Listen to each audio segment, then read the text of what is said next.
We shall continue with the presentation of Downloads from the Nine, a masterfully written book by Matthias Fleury, although he states within the introduction that I have already presented thus far that the book was actually written by the Seraphim, the 9 devas of crystalline fire. Whomever it was written by, I can certainly say who it was written for. It was written for you, for myself, written for all of humanity. Namaste, namaskaram.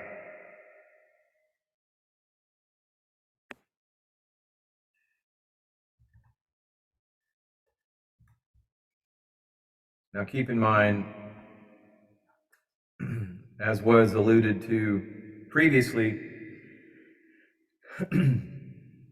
what you're looking at, let me size this to more. So what you're looking at is the text of chapter 2, and it's arranged in this format, a geometric format, if you will, and you are supposed to spend time with this shape and allowing the words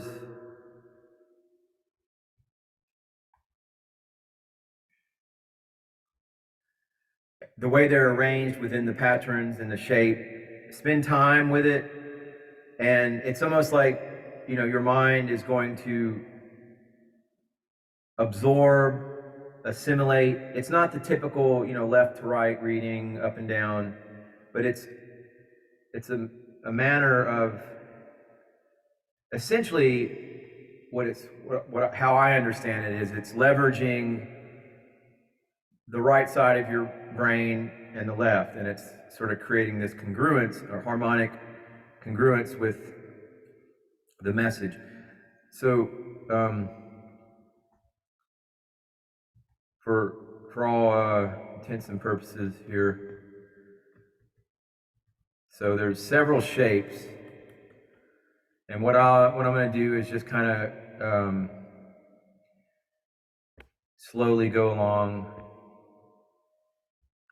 And you, the esteemed viewer, you know, if you want to invest time with this manner of reading the text, you know, just press the pause button, or perhaps purchase the book. It's your call.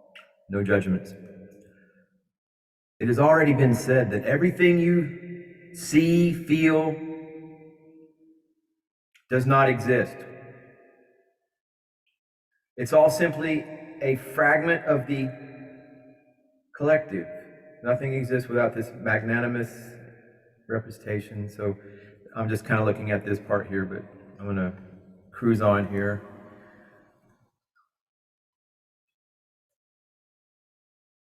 It's actually a kind of a nice way to just sort of relax, you know, take it to a couple of deep infinity breaths. Just spend some time with it. It's another way to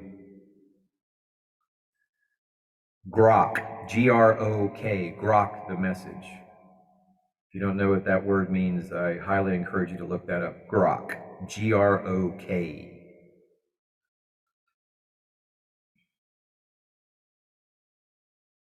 That they are real, and that now you have proof. Your evidence will last as long as your dream lasts. See, I'm just picking that out of that image. There's text in there, and you would sort of just trance-like state. If you look for molecules, will have a drastic impact. Human physical body and change of this transformation is always what humans call matter is complete. It's just coming to me. Download. You're witnessing downloads in real time. Our physics. Now here's an interesting shape. Let's see if I can back that down. There we go. That's a little more manageable there. Oh. Yeah.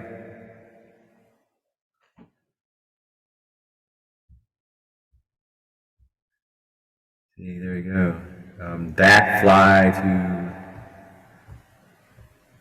great optical illusion. Look, kids, in 3D. Ooh, ooh. Look, kids. Ooh, ooh, ooh. In 3D. Whoa. Wow, wow, wow, wow.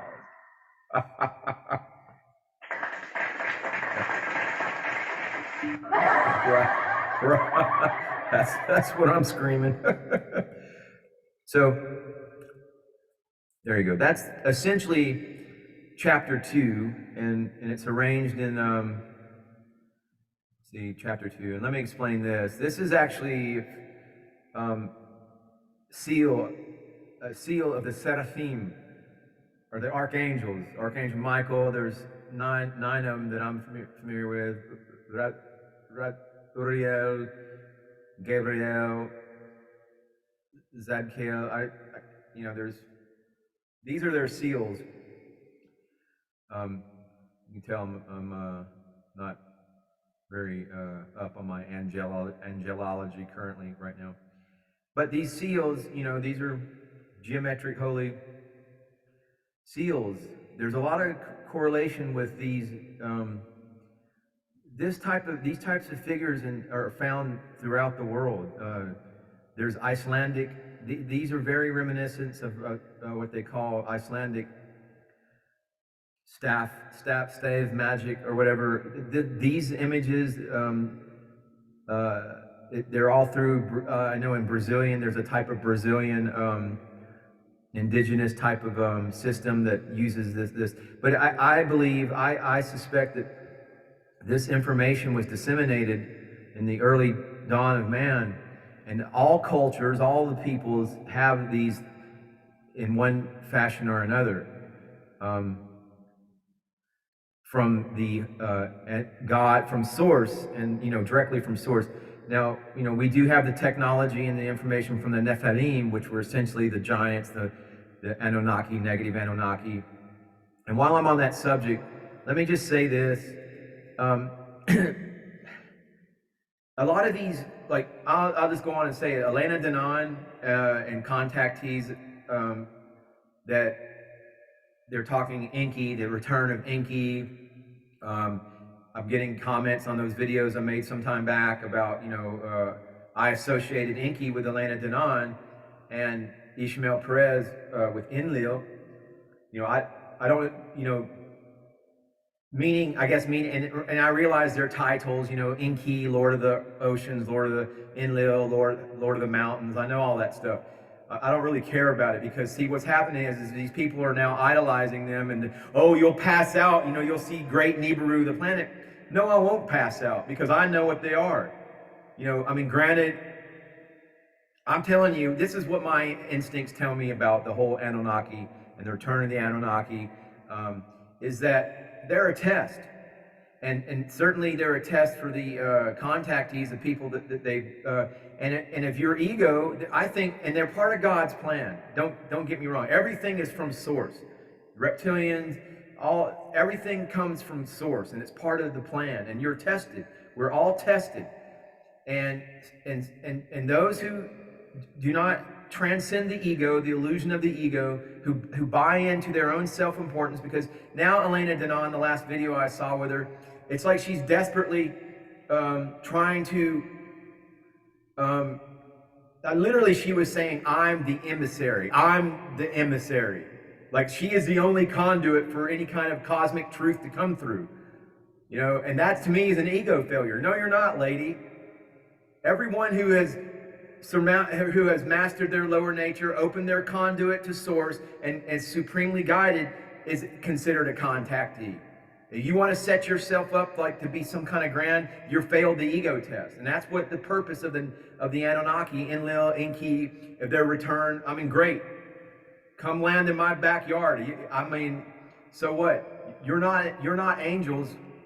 You may have tried to pass yourself off as such.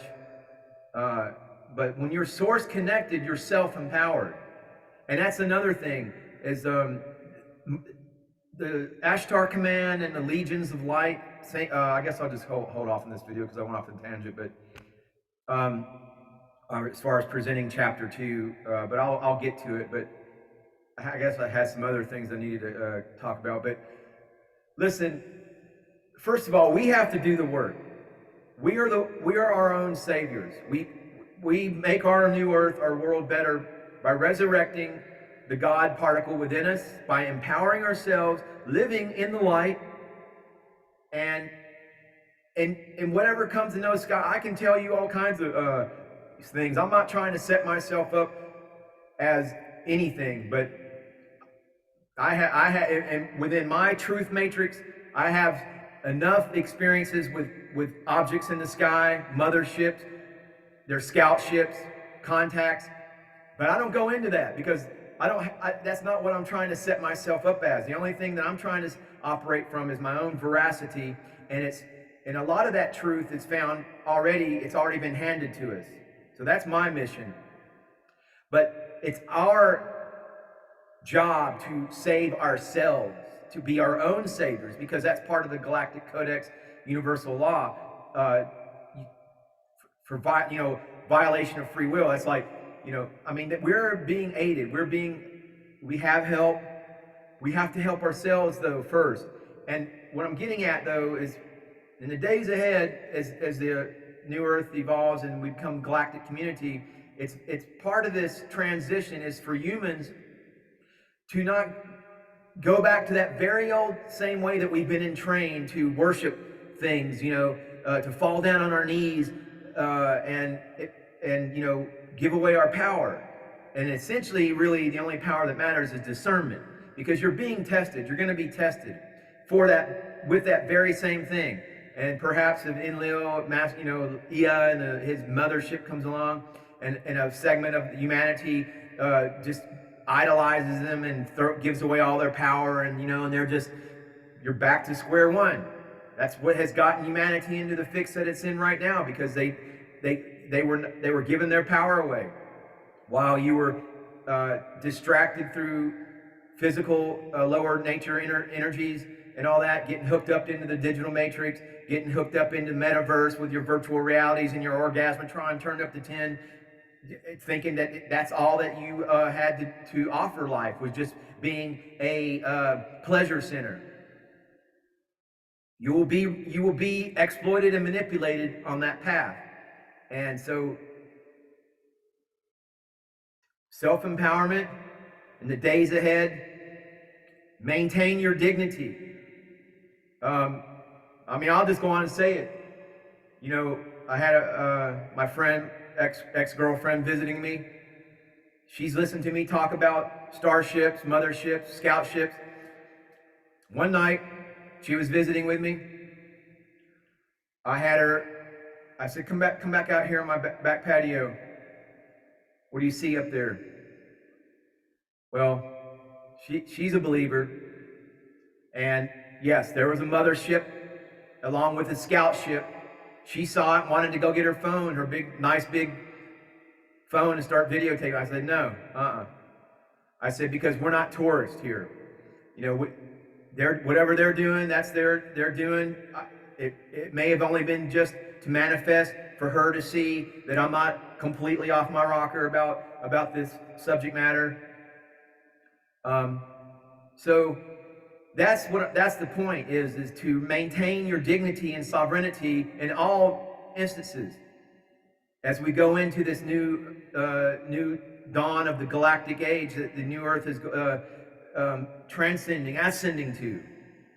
So I'm like, no, we don't need to take photos. We don't need to make and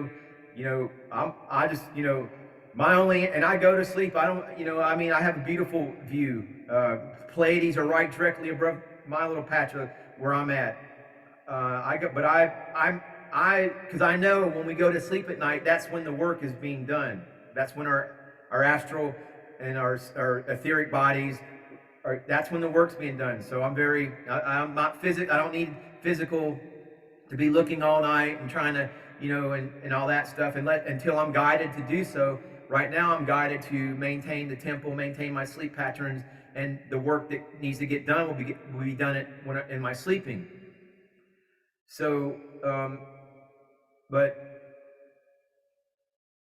yeah, it's I don't really care about taking photos and stuff. I want to get in one of those and be able to pilot it around or something. That's the only thing I'm interested in. The day that either they're going to land right back somewhere here in this patch of woods over in this big clearing. Say, come on, Mark, we'll let you get some stick time. You want to drive around? Until that time, I'm maintaining my lane and doing what it is I feel that I'm mandated to do, which is to attempt to spread gnosis, spread the light, and I guess in this particular gnosis and message of light is to empower yourself and maintain your dignity in the days ahead. I'm sure there's going to be many eye-opening things as we go forward, but we all have to remember to maintain our own sense of sovereignty. And it's the same thing. Like I went through it. I have a bad habit with rock stars and people I idolized and stuff. And I always was just like a kid, and I would get close to some of these famous rock stars and guitar players that I was really into. And man, I was just I could tell I was annoying them because I was overly enthusiastic. I was and they're regular people, and it's the same thing with our star brothers and sisters and the angels and all the energies is, have respect, but they don't want that idolatry or that that misplaced sort of enthusiasm. They're entities with and they want love, and everything is through love, and I guess that's really the easy answer, is to maintain dignity and choose the path of love. Of course, you can give your power away and still remain locked in fear, but we're on the golden age timeline here. Namaste, namaskaram.